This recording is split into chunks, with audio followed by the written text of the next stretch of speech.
Start recording. All right. Good afternoon once again, everyone. Hope you're having a great weekend.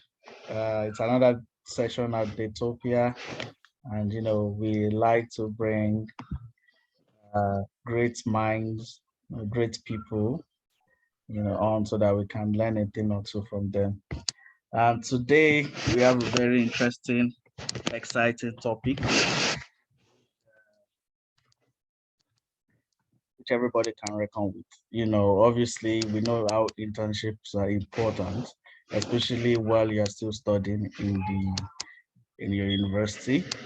You know, so we are going to be talking today about how to spot and grab. So no, we are not only talking about how to spot the internship opportunities.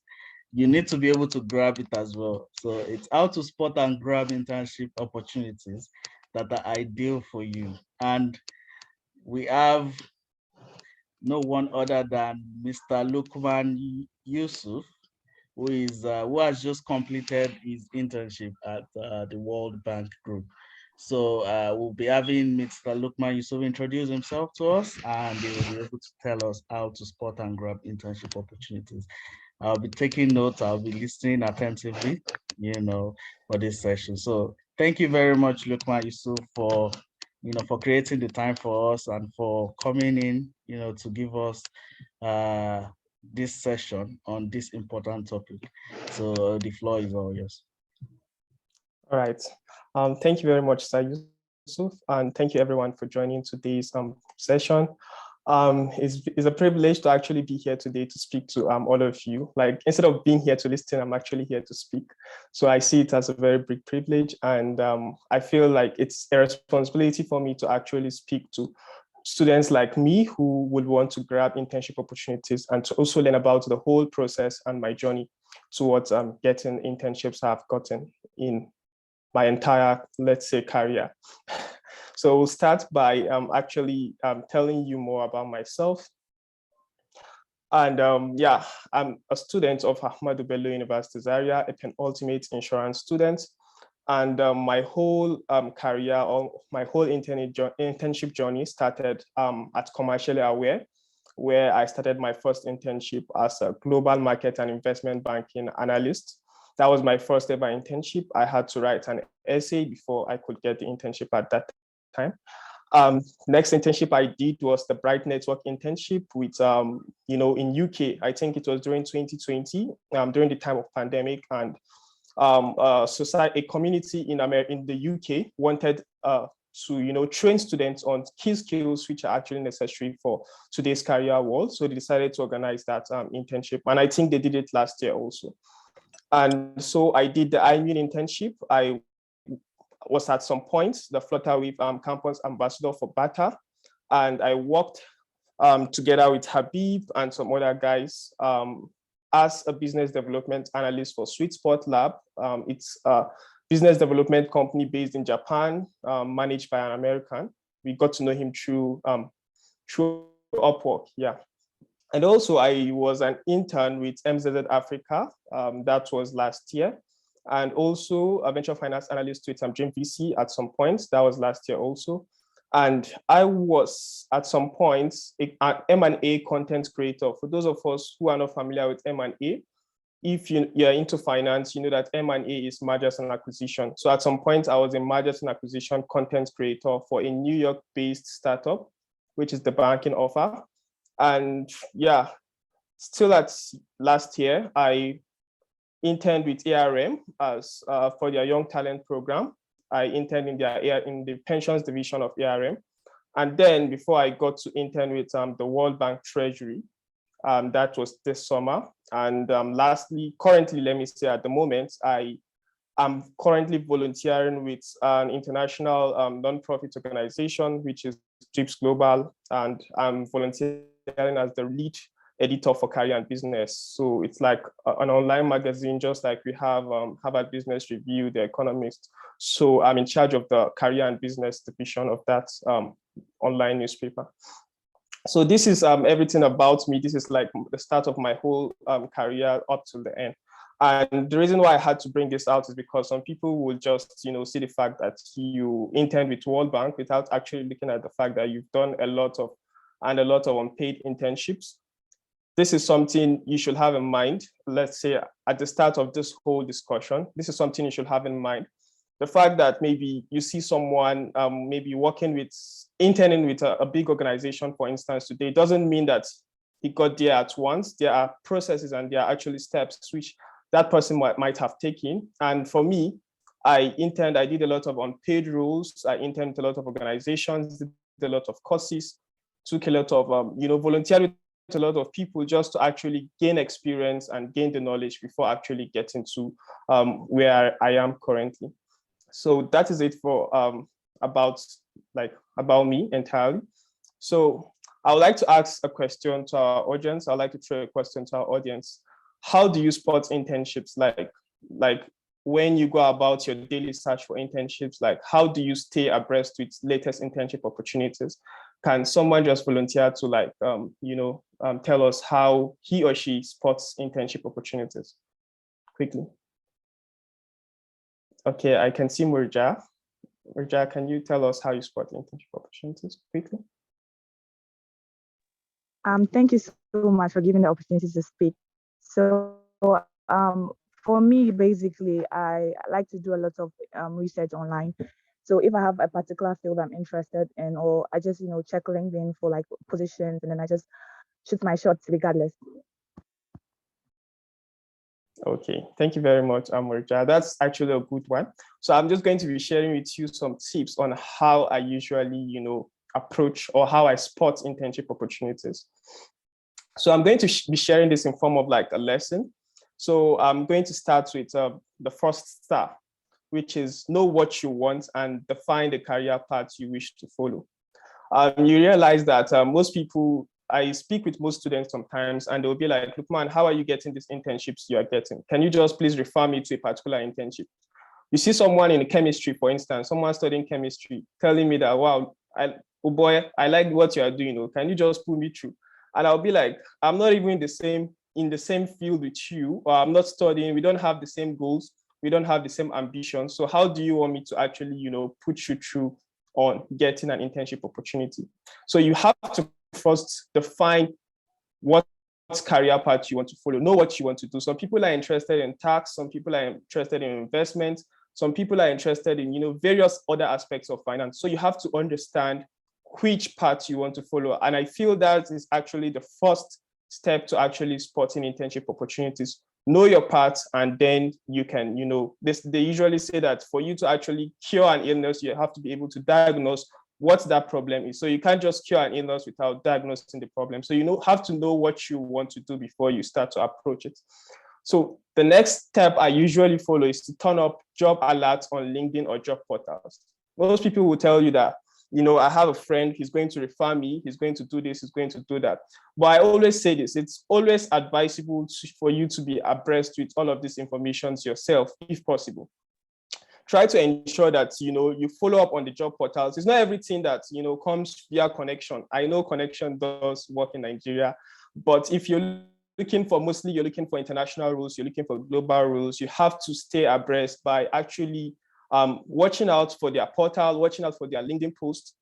And you can do this by actually turning up job alerts on LinkedIn. LinkedIn have these options where you can filter what type of jobs you want to get. If you want to get remote roles, if you want the location, if you're looking for jobs in, let's say, Dubai, let's say Canada, you can filter in LinkedIn, go on the job option, click on it, type in the country you want to get your job alerts from, type in, the specific job role you're looking for. Then you click on the job alerts notification, and to notify you anytime there's an opportunity. And I can tell you every day when I wake up in the morning, I check my mails to see, because I've followed up on a lot of companies, followed up on, a lot of international organizations, a lot of commercial institutions, just so that, I'll be abreast with this type of information. And it might not be relevant to me now because ASU is still holding us down, but at least I will know what the job descriptions look like.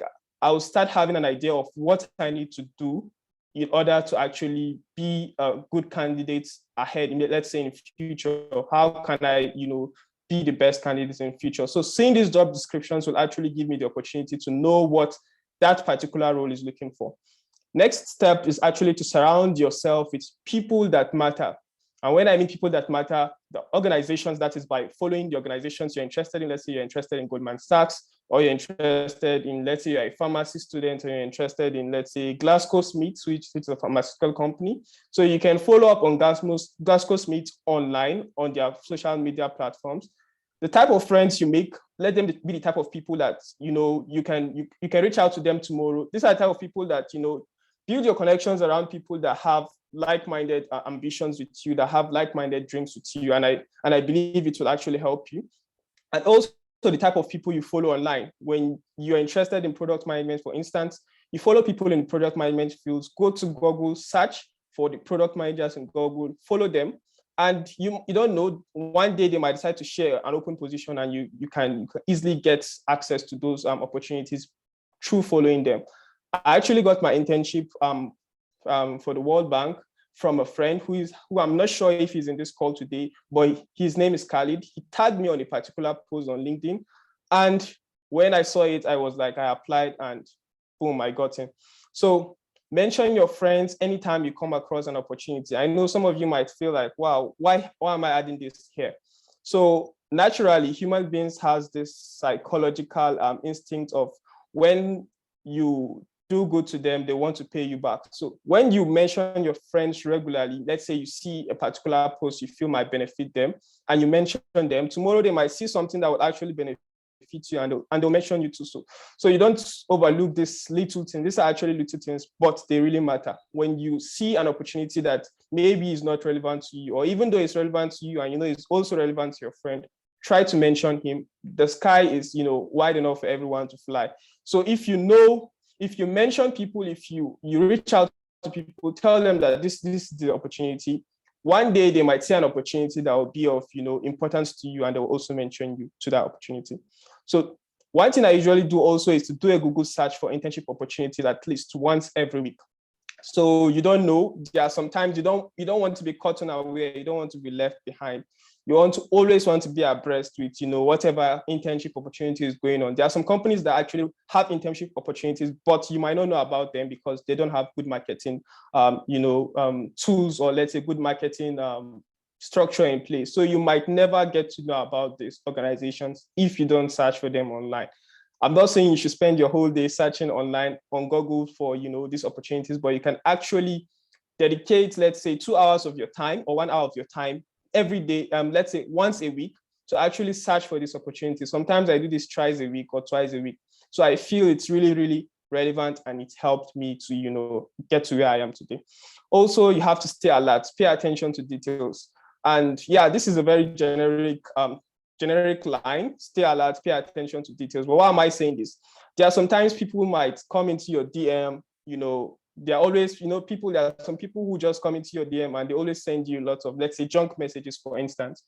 And you might feel, oh, this guy is always sending me junk messages. Or whenever you enter a group of opportunities where they usually send opportunities, and maybe, let's say, for a week, you've not seen an opportunity that actually suits you.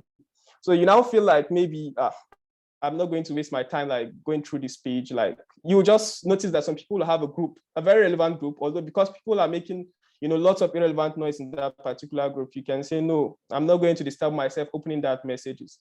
Sometimes it's good to actually open that group message, go through it and scroll through it, and you might find something which will benefit you. So the essence of what I'm trying to say is that you should learn to pay attention to details. They say the devil resides in details, and the angel can also reside in detail too, I believe.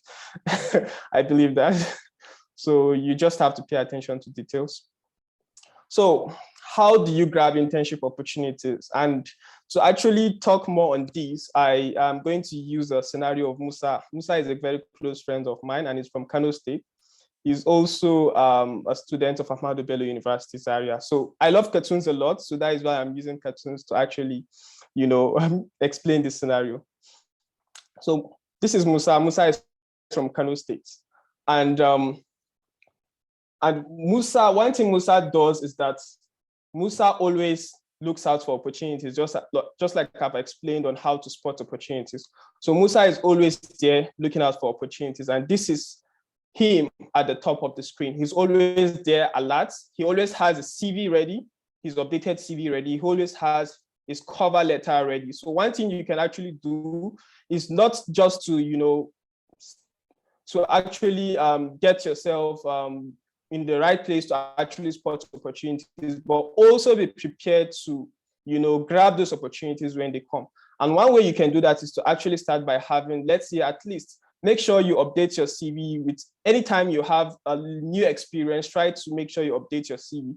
And this will enable you to stay ready whenever a job application comes out. You don't have to be running around and start thinking of how I'm going to edit my CV, or have like, let's say, I usually have like, let's say, a draft cover letter, something that can go, let's say, for, I'm applying to, let's say, a finance role, let's say an investment banking role, for instance. I have a draft cover letter specifically for investment banking rules. I have a draft cover letter for global market rules. So whenever an opportunity pops up, I'm always ready. I just go there, edit the companies, edit the, the company, the dates, details, and, send in my applications. But these cover letters, take notes, don't read it otherwise. These cover letters are actually tailored for specific roles. I'm not saying you should have a generic cover letter and any opportunity you have, you just use that cover letter. No, I have drafted cover letters for specific roles, and I do use them for different companies.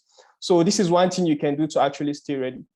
So when Musa spots this opportunity, what does Musa do next? He is always ready. He has his CVs ready. He has his cover letters ready. What does Musa do next? Musa interacts with people who, have been in that position before, or who have gone through that process before. They ask them questions like, what does this company like? What do you think I can add to my CV? What do you think I can add to my cover letter that will actually make me a competitive candidate for this particular role? So this is something you can do, interact with people. When I got the World Bank internship, one thing I did was that I went on LinkedIn, I searched for people who have interned with the World Bank previously. The program started, I think, 2020, and there was like 2 sets before my set. So I went back on LinkedIn, searched about those people, asked them questions, go into their DM, ask them questions about how they went about the whole process, not just, before getting the internship, but even after getting the internship, because there are some processes you might not know about that, having a forehand information will actually help you. And I will tell you how it helped me later in the course of this discussion. So when you have these informations, don't procrastinate. When you are, you have your CVs ready, you have your cover letter ready, don't procrastinate. This is one problem many people have. They usually procrastinate. And when you procrastinate, and especially when you're the forgetting type, you're the type that easily forgets things, you procrastinate your application and you realize that you end up forgetting to even apply for that particular role or apply for that particular opportunity. And at the end of the day, you lose it. And when you lose something, it's better you apply for it and you lose it than to regret applying for it, because it comes 2 ways. You might have gotten it, you might not have gotten it. That is with you. And also the regret of you not applying will also be with you. So it's good to apply, even though you will not get. So don't procrastinate your applications. Ensure to apply as soon as possible. Also, practice. So one thing mistake I usually make back then was that anytime I apply, I don't bother like practicing. I don't even bother checking my email. Some people, do that. So I can remember, I'll tell you a brief story of my 100 level days when I applied to an internship opportunity.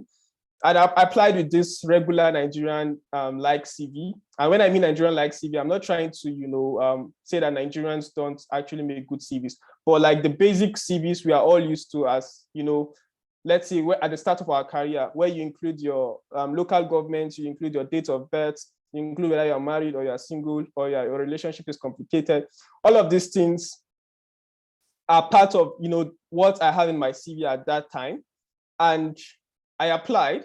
And luckily, surprisingly, out of all the people, I think I was the least experienced, I'll say, because that time I was in 100 levels. So this is one thing about applying also. You don't know when your luck might click. I know hard work plays, let's say 80% of the role, but sometimes luck do play 20%.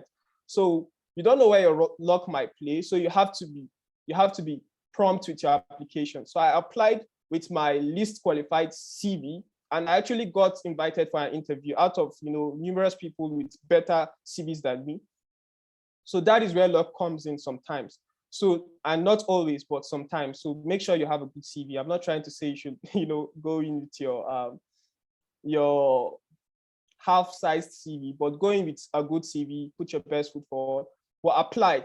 And when I applied, I didn't even know that they sent me an email for the interview until the day that I was supposed to do the interview, and I received a call that, I have an interview and is this the best time to talk? And I was like, yes, yes. And, they started asking me questions and I ended up telling them I was nervous. And that was my first ever interview. And, it was an international role. It was with Goldman Sachs. And it was really, I don't know what to say at that point. So I learned my lesson that day, that whenever I apply to an opportunity, I always make sure to check my emails and practice for interviews. Don't say it's simple, or maybe it's something I'm already used to, and because of that I won't practice. No, you have to be very proactive. You have to practice. It's better to be, it's better to know everything than to be caught unaware. Get to know every details, get to know everything about the company. So practice, in essence. So what Musa usually does next is to practice, and after that he takes the interview and assessment. So when you take your interview and assessment, there are two things that might happen. It's either you get an offer or you don't get an offer. So when you get an offer, fine. When you don't get an offer, there are two things involved. There is a game we used to play when we were small. There are two things involved. It's either you give up and remain, let's say, give up forever, forgive my English, or you decide to, go out there and keep on being on the lookout for opportunities. So when you see this arrow here, so I decided to not include the arrow of giving up. So it's either you get an offer or you don't get an offer. But when you don't get an offer, you make sure that you go back to the first stage, which is to actually start looking out for opportunities. And even after you get an offer and you're done with your internship, don't say maybe I've gotten an internship opportunity, I can relax now. I'm not saying you should not catch fun, you should not relax. But let me tell you this little story, this little conversation I had with someone at the World Bank. So in the World Bank, there are people with different, different contracts. So you have short-term consultants, you have extended term consultants, you have those who are actually, real staffs. So for the short-term consultants, some of them, their role is just for 6 months. Some of them, they spend 8 months. Some of them, for the extended term consultants, they spend from 1 year, 2 years and above. We, at our own level, we were short-term temporaries. So as an extended term consultant, you only have 2 years at the World Bank. And when I got into the World Bank, I was like, wow, everyone is looking pretty like, they've already made it. They've arrived. So I was just looking at everyone. I was like, these guys have relaxed. They don't have anything to worry about.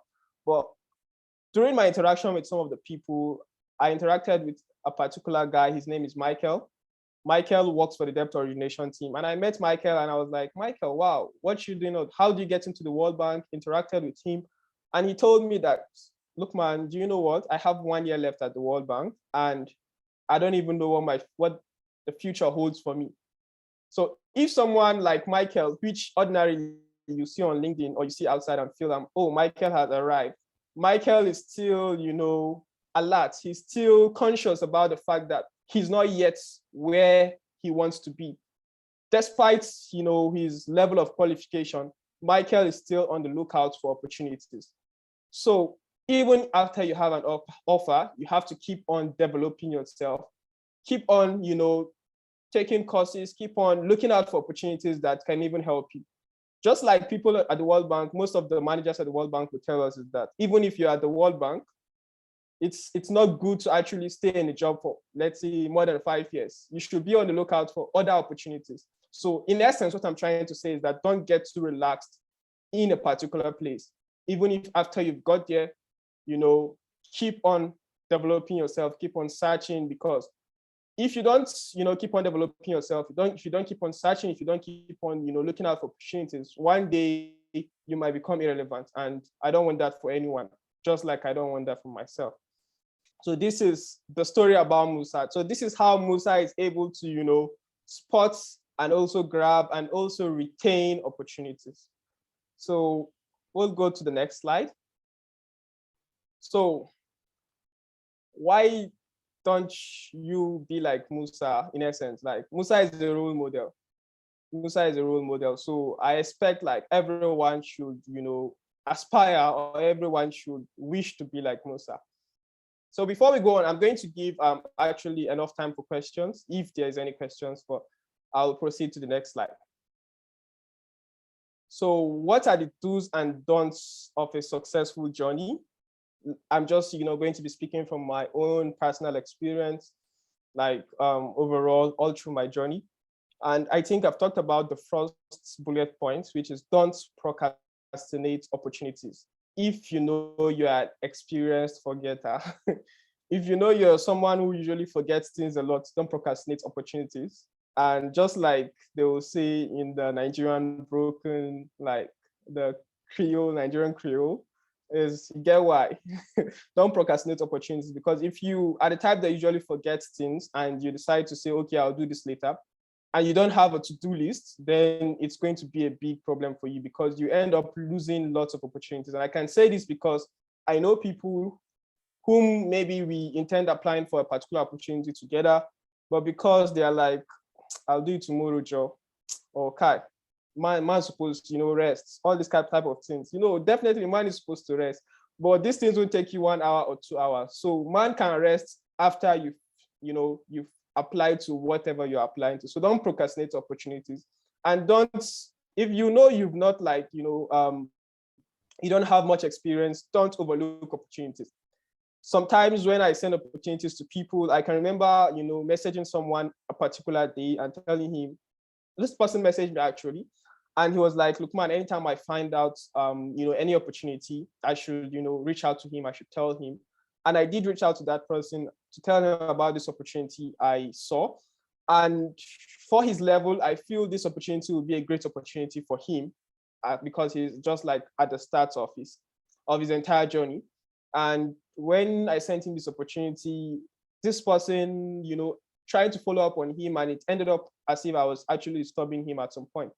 So don't overlook opportunities. These little opportunities you see, little opportunities, even though they are unpaid roles, they might just likely be your stepping stones. So you can't get to that big role if you don't have any level of experience. And sometimes you just have to, go through it the hard way. Like my law lecturer will tell me, there's no free cup of coffee anywhere. So you have to actually follow the procedures. There's no shortcuts. There are shortcuts, but it might end up disastrous. So better safe than, being in a trouble. So don't overlook opportunities, and be ready to follow the, procedures. Secondly, don't underestimate yourself. Always go for it. When Khalid tagged me on the World Bank internship opportunity, and I was like, at some point, I always have this mantra I say to myself: I'm better than nobody, and nobody is better than me. Someone was actually, arguing with me about that, telling me, why should I say I'm better than, and nobody's better than me? Reasons I do this is because once you start looking at the fact that, oh, this person is better than me, or that person is better than me, then these applications you're sending in, those people are actually sending those applications together with you.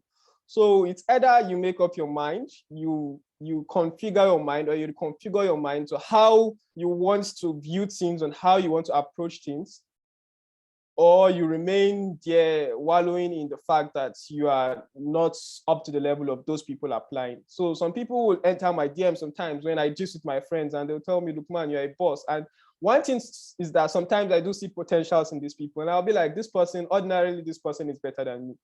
But this person might not even realize that. But I usually say to myself that I'm better than nobody, and nobody's better than me. And this actually gives me the courage. Anytime I see an opening, I don't care if Bill Gates or, let's say, Elon Musk is applying to that opportunity, I just give it a shot.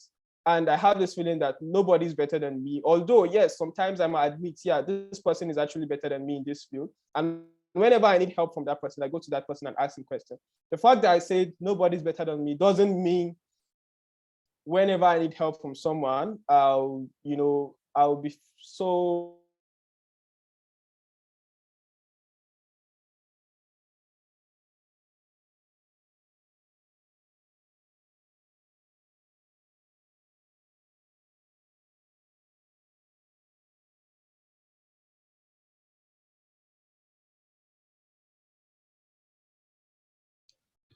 I think we lost Lukman.